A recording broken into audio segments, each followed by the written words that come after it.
You reach the moment of a critical decision, and a strong impulse hits you.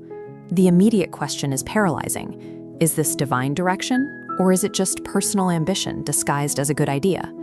We operate in an environment flooded with distractions and emotional noise. If you fail to isolate the correct signal in that chaos, you inevitably follow an impulse that leads you away from your actual purpose. The root of this paralysis is how we're trained. Believers are heavily instructed in the rules of obedience. They know what they are supposed to do. But almost no one is taught the mechanics of discernment, how to filter the competing signals in their own mind.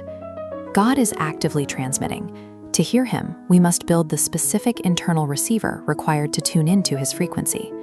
Knowing the rules of obedience serves no purpose if you cannot correctly identify the behavioral signature of the voice giving the orders. This diagram represents the mental spectrum. Every thought originates from 3 distinct broadcast frequencies. First, the flesh. It operates fast and impulsively, pushing for immediate comfort over consequences. Second, the enemy. It disguises itself as logical internal thoughts, whispering quiet accusations about past failures.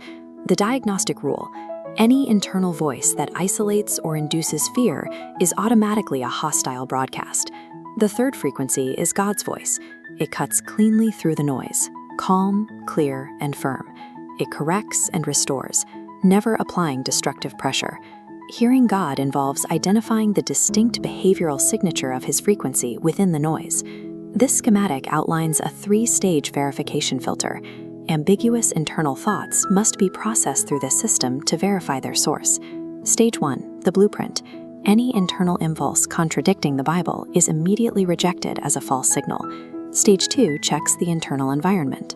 A verified divine signal always brings an unfakeable internal clarity and peace. The external situation around you might remain chaotic, but internally, the anxiety drops. Stage 3 evaluates the trajectory. The final check ensures the impulse drives you toward a closer relationship with God.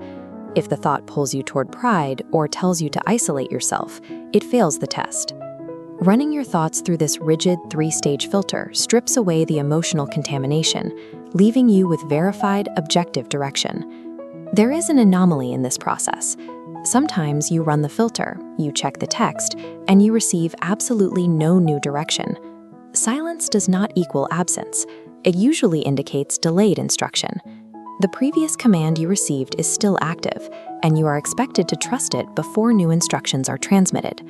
Mechanical filters are necessary tools, but they have limits. True discernment cannot be achieved by relying solely on formulas or waiting for flashing magical signs. When you sit in a crowded room, you instantly recognize a close friend's voice over the ambient noise. That recognition is the direct byproduct of sustained intimacy and time spent with the speaker. The specific inner voice you choose to tune into today will dictate the entire trajectory of your future. Sustainable clarity grows through relationship. Start that transition today by commenting, "God, teach me to recognize your voice," and subscribe for more.